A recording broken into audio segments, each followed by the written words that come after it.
This podcast is sponsored by nobody. Hey dudes, welcome to Splat from the Past, the only 80s themed horror sci-fi show where things can get totally radical. Now today I will be welcoming a very special guest. I will be talking to John Voldstad, who played second Darryl on Newhart back in the 80s. A lot of you sitcom goers know him from that, but a lot of you movie goers know him from so many other great stuff, like he was Stillman's lackey in Stripes. He was in Joysticks. He was in the first Leprechaun movie. He was in 1941. He was in Jack Hill's Switchblade Sisters. He's guest starred on a lot of episodic television shows like Charlie's Angels, Chico and the Man, and The Adventures of Briscoe County Jr. He's done so much great stuff, and it's going to be great to talk to him today. This is Thursday, March 10th that we record this, but I'm releasing it on St. Paddy's Day, March 17th. And this is going to be a great show. So yeah, here is my interview with John Voldstad.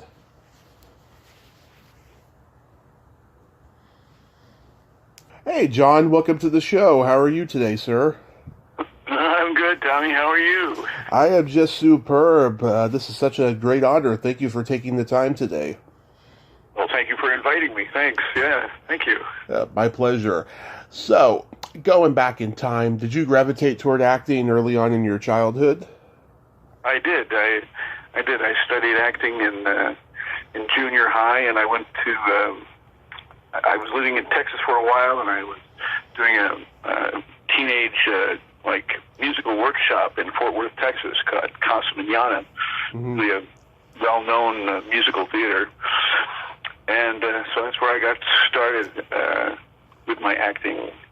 And I was it was like a teenage program. We did a little sketch and stuff, and we put on a show at the end. And we got to appear in a couple of musicals, and one of the musicals was Music Man.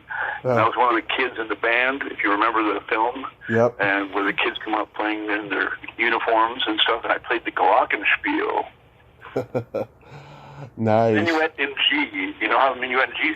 Da da da da da da da da. Yeah. So I did that, and I built sets when I was like 13. Nice. So you're born in Norway, right? I was in Oslo, right? Yeah. Like how long were you in Norway for? Not that long at the time, because my mom wanted to come to the United States, at the land of the free, etc., and all like that, and start her life. My parents were divorced, so that's what she wanted to do. We came over on the QE2, the Queen Elizabeth II, the boat, ocean liner. Ah. Very cool. Yeah. And my mom related to me as we came into, Ellis Island, and we had got like a little certificate that got my name, saying arriving at Ellis Island with all these other passengers and stuff. Yeah. It's cool. Yeah. So after high school, did you attend college? I did. I went to, I studied acting in London for like 3 years. I went to a place called Webber Douglas Academy of Dramatic Arts. Mm-hmm. And I was actually there for like a year and a half, and then I also worked backstage doing theater stuff in a couple of West End theaters, where, let's see, what was playing. One of the shows was Canterbury Tales, and I also sold ice creams in the balcony on a show called Alpha Beta that Albert Finney and his wife Rachel Roberts were in. Mm-hmm. So I got to see all of them on stage in that 1970, 71, 72. Wow. Did any of your classmates go on to become successful in acting?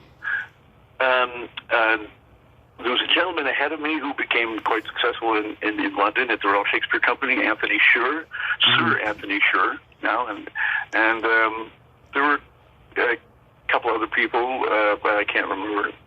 Not really anything major that I know of from my class, particularly. Yeah. Yeah, that's amazing. You did so many different jobs in theater because usually when people are doing, behind the scenes stuff like building sets or doing stage managing or any of that stuff, they usually have a tendency to stay there because they don't like, the business side of acting. Right, right. Well, when you're a kid, it's what I always wanted to do. I wanted to, like be Errol Flynn when I was a little kid, jumping around, or Richard Burton. That's why I wanted to go to London to study acting and stuff like that. Study Shakespeare and stuff, and I did Shakespeare in high school. And, so I was acting in high school and junior high, and doing a couple other workshops, like another teenage workshop that I did in California at University of Northridge. And then when school was over, I went to London, like 69, like in September of 69. Did you ever get to fulfill your goal of using a sword on screen? No, not on screen. Sadly, no. On stage, yes, but not on screen. I did a Henry IV Part 2 at the Mark Taper Forum in Los Angeles, and we got to use swords and have a stage fight. Yeah. So yeah. But I took fencing in high school too. I was fencing in high school. Oh, nice. Yeah. Yeah. I don't see a whole lot of people doing fencing much these days. You notice that? Yeah, no, you gotta watch the Olympics to see it. Yeah, you don't see too much swashbuckling on the screen these days. I know. I hope that comes back around because swashbuckling's pretty cool. So. Yeah. So from there, did you move to L.A.? Yeah, well, I moved to. After that, we went to Minneapolis. Yeah, after Texas, we moved to L.A. when that was like 1965. Mm-hmm. And then that's when I finished the junior high and high school, and then in '69 I went to London, and then I came back from school in London, and I worked at the Music Center in LA, and that's where I was doing my first Shakespeare with a wonderful actor named Richard. Victor Buono was playing Falstaff. I don't know if you remember Victor Buono. Oh yeah, King Tut. Yeah. Okay. Good. He played Falstaff. He was wonderful, and Bill Devane was in it, and Richard. Who was it? Chris DeBory was in it as well. Christopher DeBory. Nice. And Penny Fuller. Yeah. Nice. You made your film debut in Jack Hill's Switchblade Sisters. I did indeed. Yes. I was the nerd in the class, the raucous kid who was making too much flatulence noises with my arm. Yeah, what was Jack Hill? He tried to stop me. So the teacher was going to stop me, but one of the girls from the girl gang came and hit me over the head with a book, and I passed out. What was Jack Hill like to work with? I heard he's a character. Yeah, it was cool. It was like one of the first things I did, so it was a lot of fun. It was cool later on to find out that Quentin Tarantino was one of his favorite films. Of course. He reissued it, yeah, of course, and he reissued it, so I never met him. I'd love to meet Quentin Tarantino, yeah. That's interesting. Yeah, what an odd cast of people here. You got Kate Murtaugh, you got Bob Miner, who I've interviewed, Jan Carmen. It was her first movie. Yeah, that's right. And then she went on to marry the Chipmunk guy. The Chipmunks, yeah. Yeah. Yeah, and of course Lenny Bruce's daughter Kitty Bruce plays Donut. Oh, I didn't realize that was Lenny Bruce's kid. Yeah, that was her first movie. She was pretty young when she did that. Wow, I didn't realize that. Thanks for that bit of info. Neat. Absolutely. Wow. Nice to know Lenny Bruce may have watched it. Who knows? Oh no, he was long gone by that point. Was he gone by then? Yeah, he died. He died in '66. Right? Yeah, August 3rd, 1966. Very good. Good trivia guy. Good deal. Yep, I just do what I can. That's great. That's great. Thank you. You guest starred on the McLean Stevenson show. How was that experience? That was great. That was really cool. It was a lot of fun. Yeah, McLean Stevenson was very nice, and I got to play a Hare Krishna guy, so I got to make up a little tune like Hare Krishna, except at the time the character we made our mecca was Minneapolis, so I would chant Minneapolis, Minneapolis, with my hair tied up in a ponytail at the top of my head, I think it was. Yeah, Lonnie Anderson was in that too. That was before WKRP. That's right. Oh my gosh, I forgot about her being in that. Wow. Well done, Tom. Wow. And then you guest starred in a couple episodes of Chico and the Man. What was Freddie Prinze like? I did. Yeah. I did, yeah. A gentleman who was like a mentor, my mentor, and who got me started in show business, kind of, and in films and TV, Hal Cantor. He did the Oscars for a long time, but he created the Julia show, and he was one of the creators of Chico and the Man, and he wrote the Oscars, and he wrote some films back. He did a lot of radio, and look up Hal Cantor, and he directed a couple of Martin and Lewis, and wrote a couple of Martin and Lewis comedies. Nice. And so he was my mentor. His daughter Abby and I went to high school together, and he'd written a short play that we all did together for the PTA. But anyway, so he helped me get my start. I was in a video, a comedy sketch show called The Bluffers. Bob Hope presents The Bluffers. Uh-huh. And so that was kind of cool. Got to see Bob Hope and meet him briefly, but worked with David Niven. David Niven was in it. Wow. And super nice man. And a lot of comedians from like 72, I think it was 1972 or 73. If you look up The Bluffers, I could be wrong about the date, but I'll check that out. I should know that name, Hal Cantor, because I'm a huge Martin and Lewis fan. Yes, you should, because he directed one of their movies. I can't remember the name of it, but he wrote a couple of them, and I know or at least one, and directed one. And an amazing and talented man, funny man, Hal Cantor. Yeah. What was Freddie Prinze like? And I are still friends. And nice. So we see each other. And we don't see each other because I'm in the Carolinas and she's in L.A. And she and her husband have a kind of a punk band that I was in for a while. Oh. Called Tyrants in Therapy. Tyrants in Therapy? And, yeah, so we did sketches, comedy sketches. So you can find those on YouTube. Nice. How about guest starring on Charlie's Angels? Well, that was fun. Yeah, I got to play a young Polish photographer and speak Polish as well. Glupia Amerykańskie Zoleczenie, which means stupid American girl, which was my line as Cheryl Ladd walked away, but admiring her attractiveness as she walked away as well. Yeah, everyone I've talked to that guest starred on Charlie's Angels told me, they went to the show admiring those girls, and then after they were done, they wished they had just admired them from a distance. I didn't have that bad experience. Actually, I think Cheryl Ladd, she signed a photo for me. Oh, that's nice. But it was great to do, and I had a great name. My character's name was Stashu Woznowski.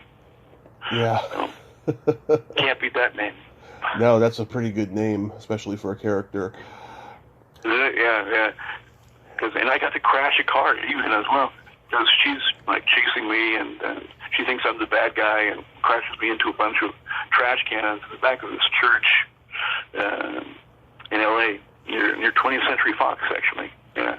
Oh, nice. You were a USO nerd in 1941. How was that? It was. That was cool. Yeah. Got to do the big USO scene and a dance number with everybody, and James Caan actually made a special appearance, but you got to look really careful. Yeah. If you wanted to be in the fight scene.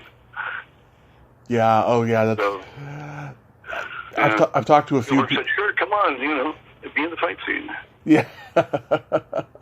Yeah, I've talked to a few people from the movie. They tell me just how fun and insane it was, and I think it's a much better movie than people say it is. Yeah, yeah.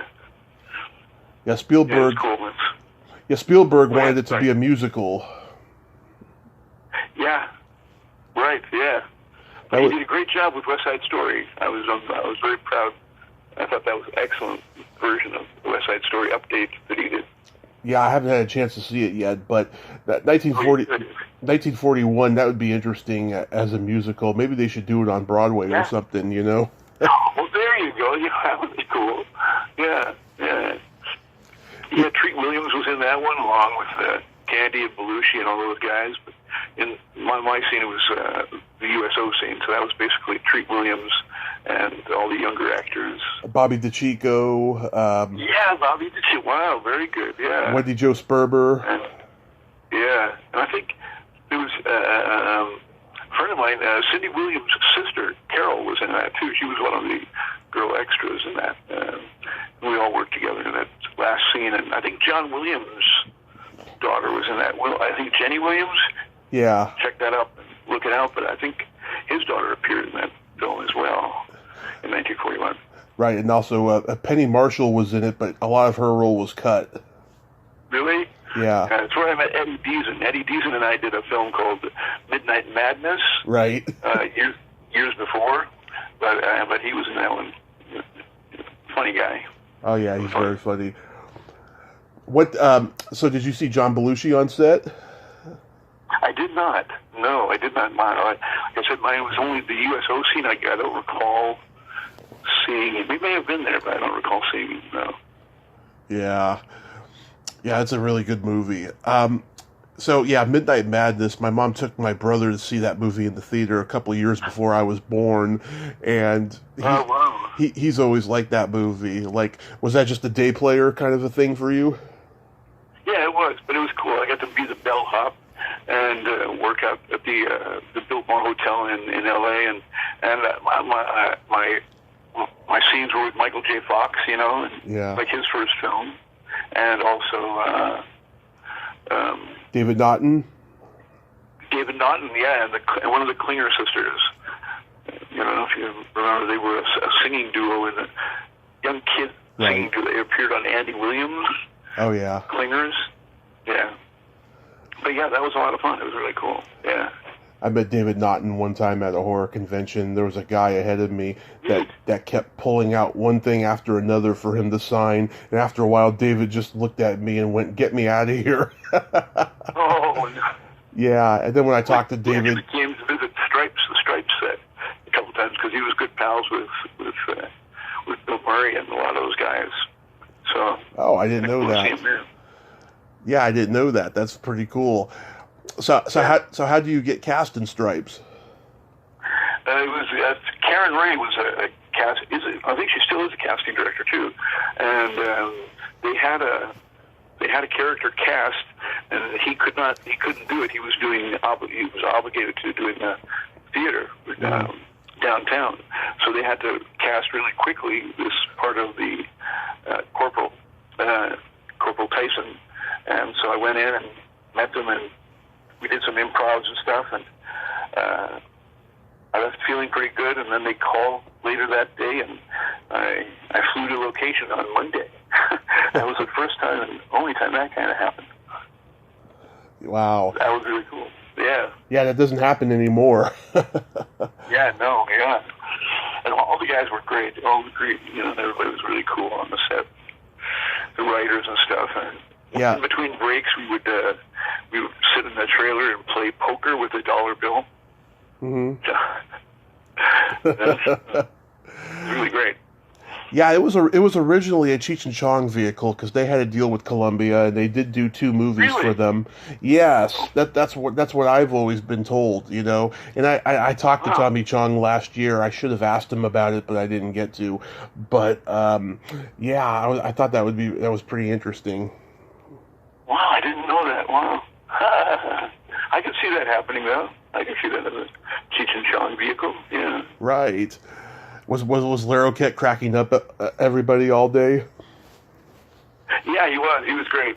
Yeah, we became good friends, and we actually took a little road trip. Went to Bowling Green. We had like a few days off, and nice little road trip for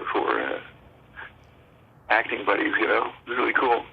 People didn't know we were actors, so we were, they thought we told them we were Army guys on vacation. Yeah. Oh, Really cool. Ivan Reitman, he didn't even know what a loofah was, but he cracked up when Larroquette said, "Oh, I wish I was a loofah." No, Larroquette he's Mr. Dictionary too, Larroquette, because he would carry his dictionary around. Dictionary? Oxford Dictionary. That's really cool, great guy. Wonderful actor. Yeah, and Ivan Reitman, he just passed, unfortunately. I mean, that guy left a huge mark on comedy, a huge mark. I agree. I totally agree. An icon in the film comedy world. Yeah. I got to see, Stripes had its 40th anniversary, and they had it playing like Fathom events, and it was really cool. My son got to see me on screen, on the big screen. So that was cool. Yeah, let's see. I've talked to PJ Souls. She's a great lady. Did you? Yeah. She is. Yeah. Yeah. We actually had a party at her house after we shot Stripes. They had like a little weekend party, and everybody came to that. It was kind of neat. Yeah. I talked to Conrad Dunn, who played Psycho. Did you really? Yeah. How'd you find him? That's cool. I found him on Facebook, and we had a mutual friend, and we talked. I mean, he's been suffering from Parkinson's disease, but he's still he's directing theater, and he's able to do it, which I think is great. I think so. Well, he went back to theater. I know. He studied with Stella Adler. Yeah. Oh yeah, he's a New York guy. Yeah, he is. Yeah, he is. That's cool. I'm glad you got to meet him. Very cool. Good actor, yeah. I wish he'd done more. Yeah. He did a lot of stuff under a different name in the 80s. He told me why, but I forgot what it was. I'd have to go back and listen. Really? No kidding? Yeah. Oh. Wow. Yeah, I think... I have to look that stuff up. Yeah, I think that there was another Conrad Dunn in the Screen Actors Guild for a while or something like that. Oh. So I like that scene when you got the grenade with the pin pulled, and you're just like waiting to be dismissed so you can throw it out and stuff. Was that all improv?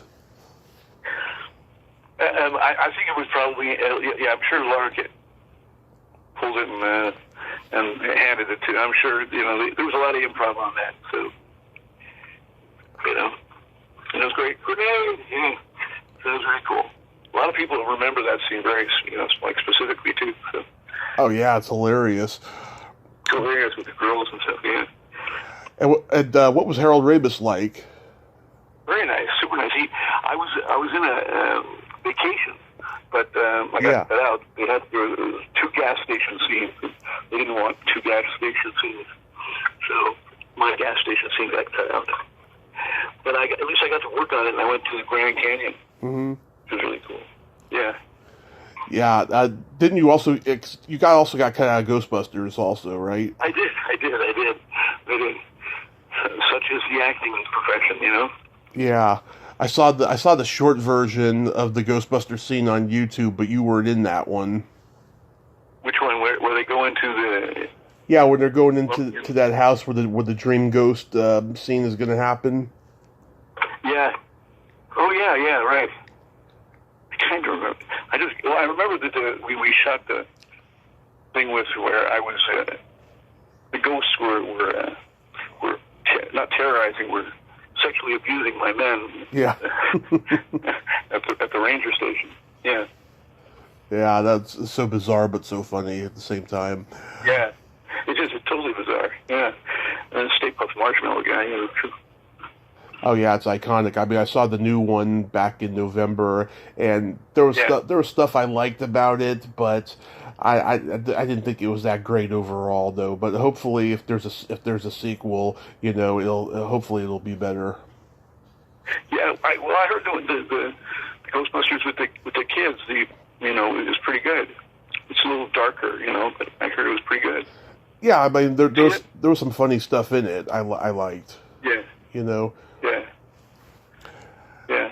Then you do Graydon Clark's Joysticks. I've had Graydon on, great guy. Me and John Deal, another Stripes alumni. Yeah. The ultimate.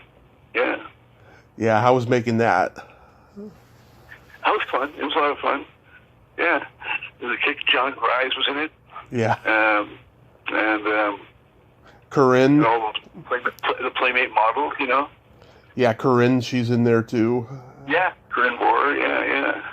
Yeah, I had my little tribute to Tootsie by hanging drag, so, that was kick.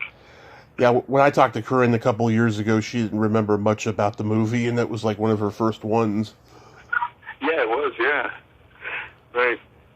John Grise, though, seeing him with the lipstick on and, with that punk rock look is just hilarious. Isn't that hilarious? I know, he's such a good actor. Yeah, I know. It was funny. It was a lot of fun. Yeah, I remember going to lunch with Graydon and a couple of the guys, and we were talking about the characters, John Deal and I, and when we were stealing the video game machines and stuff, pulling the truck back up, and then going in disguise, to the video game place. Yeah. Joe Don Baker was a very cool guy as well.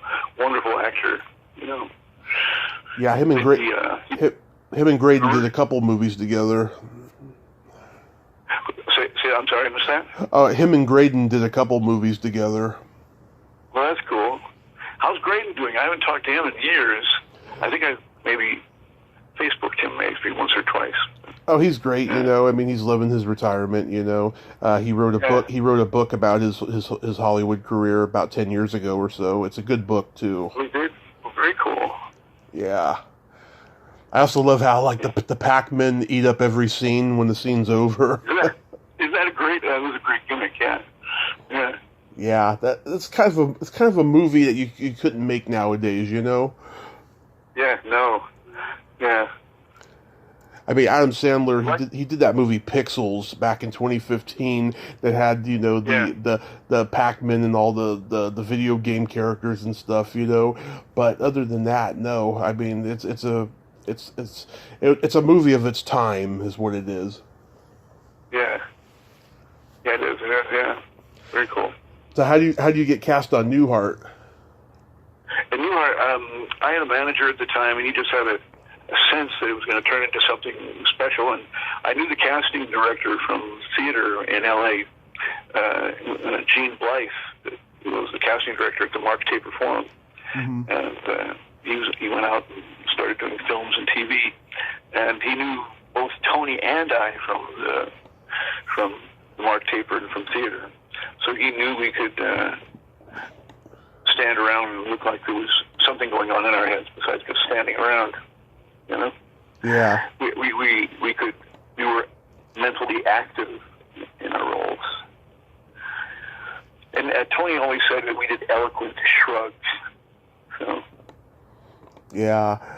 Were you a fan of his already? Of Newhart's? Oh yeah, I loved Newhart, yeah. From his first show, yeah, absolutely. And Tom Poston and Peter Scolari, so sad to have had his passing, recently. Oh, yeah, that was bizarre. I never expected that to happen so quickly like that. Never expected it. No, never. Such a great guy, and Julia was wonderful, fun to work with. Julia Duffy. Great cast. 8 years, we did that 8 years. Did you know my friend Terry Bolo? She was Julia Duffy stand-in. I don't know her. Yeah. She's a very close friend of mine. She's been a huge supporter of mine since the beginning of this podcast. Wait, Terry. Julia's stand-in. Yeah, little blonde girl. Yeah. No, I know. I'd forgotten her last name. How is she? Where is she? Where can I find her? Oh, she's still in West Hollywood, and she was working at this tourist attraction called dearly departed tours that focused on all the celebrities that passed away in Hollywood, and stuff. She was working at the memorabilia shop until it closed down just before COVID, and she's doing great. Oh. Say hi to her. Is she on Facebook? Oh yeah. If you go on her Facebook, the main profile picture is Tinkerbell. Is it really? Does she still go by Bolo, Terry? Yeah, she's still Terry Bolo. Oh, great. I'll friend her. Thanks. Oh, absolutely. I have brought so many people together, and especially with Terry, because Terry knew everybody back in the day. She did, yeah. She's one of the great Zeligs of Hollywood. There you go. Perfect. Do you have any favorite episodes of Newhart? Well, I have loads of them. One of my favorites is Prodigal Darryl, where they win money, and like Tony goes to Stowe to live the bachelor life, and Bill and I can't find him, and we find him in Stowe living up to life, and mine where I donate blood to Julia. This blood's for you. That was a great one. One of my favorites, and another one is where we sing, "Oops, there goes that little old ant." We had the little puppet show for Julia. Another time when she was sick, I think character was sick. Yeah, I love in the last episode, Bob wakes up next to Suzanne Plachette. Yeah, wasn't that great? Yeah. Oh yeah, they kept that hidden from us for us. They would move the sets around, and we didn't really know until the last minute ourselves, almost. Oh, that's so cool. That is so cool. Yeah, that's another thing I don't think you could do nowadays. Yeah. Right. How was working on the first Leprechaun? Oh, that was wonderful. You got to meet Jennifer Aniston, and Mark Holton was cool. Yeah. And he was great. Have you interviewed Mark at all? He's been doing a lot of stuff. He was in that first Pee-wee movie. Yeah, I've talked to him twice. Only because the first time there was a couple stories he left out of a movie we talked about the first time that he wanted to come back and tell me, and so he came back on and we talked. And I've talked to Mark Jones. Yeah, good. Oh, cool. Yeah, Mark sent me hooked me up with a guy who got me some stills from the film because I didn't have any. So yeah, so it was a lot of fun, and I liked having they had to build a torso so they could plunge the pogo stick in me and blood could go spurting out all over him. That gets a lot of laughs from people when I tell them I was in the first Leprechaun and I was pogo stick to death and capped it off. Yeah, I know that's a pretty original way to die in a horror movie. Isn't it? I don't think I've ever seen it otherwise. Yeah, a nice pawnbroker, jumping up and down. Yeah. How was guest starring on The Adventures of Briscoe County Jr.? Oh, that was cool. They were really super nice. Yeah, and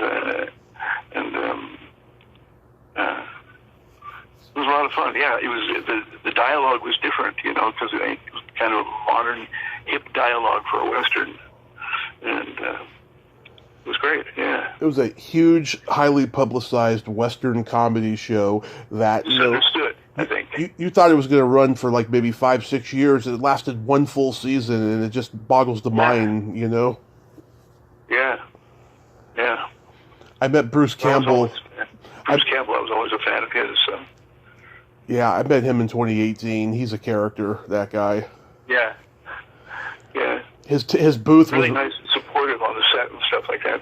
Because we had to run over it a couple times because the lines were so different and stuff. But it was a lot of fun. It was cool. Yeah, when I met him, his booth table was right next to Robert Englund, and oh, really? Oh, wow. Yeah, he hadn't shown up yet, right? And then just out of nowhere, he comes up behind Robert and says, "Robert, just sign the thing and get on with it. Nobody cares about your trip to Europe," because Robert likes to talk to everybody for like 15 minutes when fans come to his table and stuff. Yeah. Really? Oh, wow. Yeah. That's nice. Robert's a talker, yeah. Oh, wow. I didn't know that. That's cool, though. That he likes to talk to the fans and stuff is cool. Oh yeah, I talked to him for quite a while that day. Everyone was in line all day long. I was in line for 2.5 hours.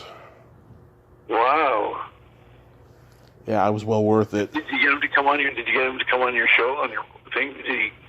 I was going to interview him that day on Yeah. camera, and for I guess I was tired or something, and we just wanted to get out of there. It didn't happen, and then I have made at least one attempt to get him on here, and if I do, I do. If I don't, I don't. It's okay.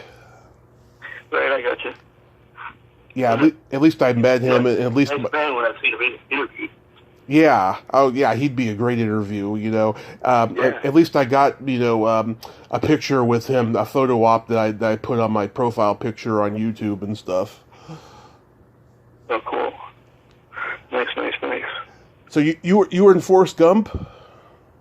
I was in the strip bar scene where Forrest comes and picks her up off the stage. Mm-hmm. And I'm like one of the 5 guys down front. It's drop the guitar, honey. You belong in the kitchen. Oh yeah. They pan. All you see when they do like a slow pan, you see my profile at the end. So I was the last guy at the end of this. I think there were like 6 of us heckling her and stuff like that. And then the one guy who got to get up and approach her and stuff. And then Forrest comes in and saves the day. Was Tom another wonderful guy? He came to see Newhart a couple of times too. Oh yeah, he is like one of the most accessible, nicest guys in Hollywood. Yeah, you're right. Yeah. I mean, a guy that huge, just to be the nicest guy that he is, it's so rare, It is, yeah. Well, Ron Howard's the same way, I find. When I've met Ron a few times, he was back in the 70s, yeah. Was Newhart at Paramount? No, we were at CBS. We were at MTM in Studio City. Okay, because he did Bosom Buddies at Paramount, and I know that he used to visit the sets of a lot of the shows long after he was gone and stuff. So that's why I when you said that he used to visit Newhart, I thought, is that a Paramount series? Oh right, I can see. No, he just came a couple times to see Peter was so close. Oh, okay. Because Peter Scolari. Okay. Yeah. You and William Sanderson guest starred on the last 2 episodes of Coach. Yeah, we did. Yeah, we were all in that. Yeah, Tony and Bill. Yeah, right. Yeah, it was fun. Yeah, I've always been a Shelley Fabre fan. Yeah. Stuff. So it was cool. Oh yeah, she's great. Did you get a sense that everyone was kind of sad because it was the last couple of weeks or so? Yeah. It was. Yeah. It always is when a show is ending and it's been on for such a long time, It's like that when Newhart was ending and stuff. Yeah, it's Coach was the same thing, yeah. Yeah, I talked to a guy who was in the last episode of MASH, and he said everyone was just a basket case on that set. Yeah. Yeah, I think we were all crying when Newhart was ending and stuff, We were knowing that it wasn't going to get picked up or Bob decided not to do it for another year. He said it's best to go out on top, Oh yeah, I know. Friends definitely did that. They were still in the top 3 when they ended the show. Yeah, right. So did you leave acting for a while? Well, just things didn't pan out. I didn't do anything. I was working and got married and had a kid, but we're all happy. My son's doing really well, and nice, and doing voiceovers, trying to get into voiceovers. Oh, and so that's where he's headed. So, but a very talented young artist and stuff. Christian, his name. Christian, did you ever do voiceover stuff? I tried to get into it. It was real clicky. So I didn't succeed at it. I took a class with Charlie Adler, who was Buster Bunny, right, and stuff like that. But I never got around to making a demo tape and stuff. So he was the first Buster Bunny, right? Or was that John Cassier? Yeah. One of the two. Oh, I don't know if it was John. Was John Cassier the first one? He's one of the Buster Bunnies.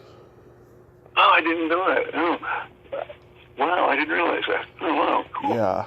Charlie Adler, I thought had been the main one, but yeah. Yeah. So did you do it? So did you do anything else during that time that you were in your After I childhood did a years? couple episodes of Home Improvement. Right. With it, that was a lot of fun because I played Bob the janitor at the hospital, and anytime that he'd hurt himself, he'd come into the hospital. I would always make sure his candy supply was in the machine. Mm-hmm. And the one time his son broke his leg because the floor was so slick, He overwaxed the floor. Yeah. That was a lot of fun, yeah. And people would go to, there's a bar called Timmy Nolan's, you know that? I've heard of that place, yeah. Yeah, that's where Tim Allen would go, and the cast would go there sometimes after the show, and that was really cool. And, yeah. Yeah, so what are you doing these days?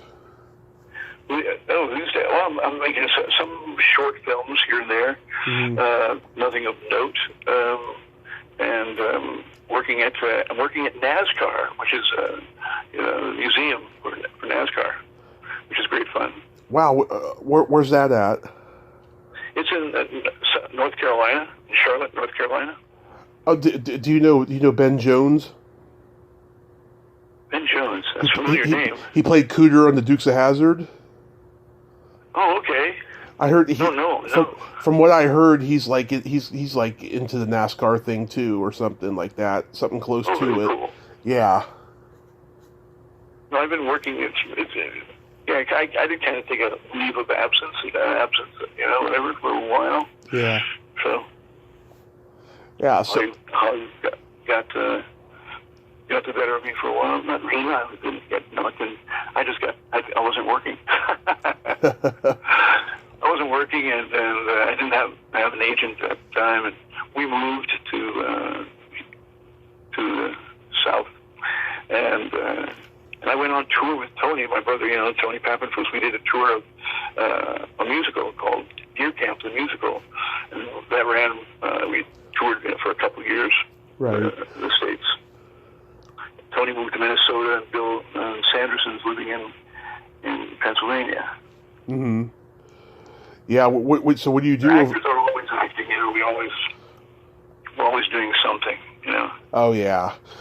What do you do over there at the NASCAR? Well, I greet people and show them how to use different. We have a thing called the Pit Crew Challenge, where you're changing the tire on a car and stuff like that. And a lot of people recognize me sometimes when they come in. It's really cool. And they're all fans of Newhart, so it's been a lot of fun working there. Oh yeah, so you get recognized for Newhart and Stripes and all of that stuff. Always. Yeah. Yeah, that's fun. That is so cool. Yeah. Yeah, that's why it's a fun job, and you meet people from around the world and stuff like that. It's really nice. Yeah. Do you ever do any theater over there? No, I haven't done any theater in the Carolinas. No. Yeah, doesn't pay enough, and I'm not in equity anymore. So, but I've been looking at getting back into it. So. Do you play theater? Do you play music too? Oh, I sing more than play music. Yeah, like I said, I was in my friend's punk band, Tyrants and Therapy, but I was like the MC of the band. I would always introduce the songs, or I would, at the end of the show, I would play the U.S. Customs Inspector, and I'd run him off the stage. That was back in the early 70s. That was back in the 70s. So that was like, it was like the beginning of punk. It was like proto-punk. Yeah. Yeah, we played at Madame Wong's a few times and stuff. It was a lot of fun. Did you guys open for anybody big? I think the one time, I think Fear, I think we opened up for Fear. Oh, for Fear? Yeah. What's his name? Lee Ving? Lee Ving, yeah. He became a good character actor. He did indeed, yeah. Yeah. Yeah, did you guys ever encounter, Iggy Pop or anybody like that? No. I wish I was a big music aficionado, and I got to meet Tony Bennett and had my picture taken with Tony Bennett, a big Tony Bennett fan, and I was a big Yes fan. And Oh, yeah. A lot of progressive rock music and stuff. And, yeah. Very cool. Well, John, I want to thank you so much for coming on today, and It was fun. yeah, I'm glad that you're happy over there in North Carolina doing the NASCAR thing. And I'll hit that one. I'll do some more acting, and I'll let you know. Absolutely. Well, you have yourself a great day, and please stay safe. Yeah, you too. Take care. Thank you so much. Okay. Bye-bye. See you then. Bye. Well, there you have it. John Voldstad. Ain't he a cool dude? What a nice guy, huh? And, well, that's amazing that he's still, out there. That's cool. He's working for NASCAR and then doing acting on the side like that, Life can take unexpected turns, but if you're satisfied, you get satisfied. Well, until next time, this is Tommy Throwback Kovac saying, there's no shame in living in the past, because the present sucks. Later, dudes.